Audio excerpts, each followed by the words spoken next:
Un matin sans Axel de Tarlet, c'est comme un matin sans café. Bah oui, c'est Enfin, sauf pour ceux qui n'aiment pas le café. Mais voici le Zoom Écho d'Europe 1 Matin. Bonjour Axel. Bonjour Bruce.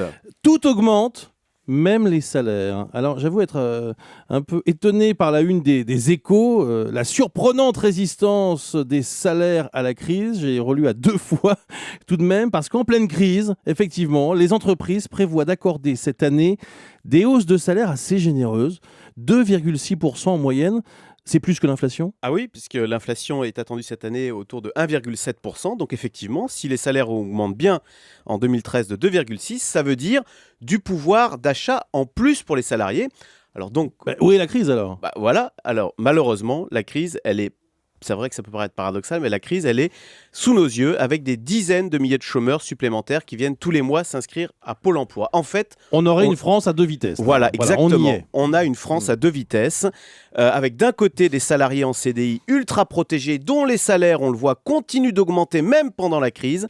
Et de l'autre, des travailleurs en CDD, sauf qu'avec la crise, eh bien, les CDD ne sont pas reconduits. Et donc, ces salariés en CDD, ils se retrouvent aujourd'hui au chômage. Alors, essayons de voir le verre à moitié plein. C'est plutôt une bonne chose que les salaires continuent d'augmenter, pour ceux qui ont un emploi. Je vais peut-être choquer, mais non. C'est le signe de la rigidité de notre économie. Ça veut dire qu'en France, même quand les commandes chutent, les salaires augmentent. Eh bien, ça peut être choquant, mais c'est pas comme ça que nos entreprises vont regagner en compétitivité. Je dis ça parce qu'on a l'exemple de l'Italie ou de l'Espagne à côté, où les salaires reculent avec la crise. Alors oui, c'est douloureux, mais le résultat, c'est que l'Italie a vu sa balance commerciale redevenir excédentaire, avec un excédent commercial de 11 milliards l'an dernier. Ça n'était jamais arrivé depuis 1999. Alors que la France affiche toujours un déficit commercial de 67 milliards. Alors qu'en France, nos entreprises ont leur marge qui est tombée à leur plus bas niveau depuis 1986. Donc oui, les salaires peuvent continuer à augmenter. C'est très agréable. Les syndicats font bien leur boulot. Mais enfin, au bout du compte, si les entreprises ferment, eh bien, parce que c'est ce qui se passe, on a dénombré l'an dernier plus de 60 000 faillites en France. Est-ce qu'au moins on peut dire que si les salaires augmentent, ça soutient la consommation ? Eh bien malheureusement non plus, on est dans un monde ouvert, on achète des produits les plus compétitifs, on achète des écrans plats fabriqués en Chine, des voitures fabriquées en Allemagne, mais pas, enfin en tous les cas de moins en moins de Renault fabriqués à Flins. Donc non, il faut prendre le problème dans l'autre sens.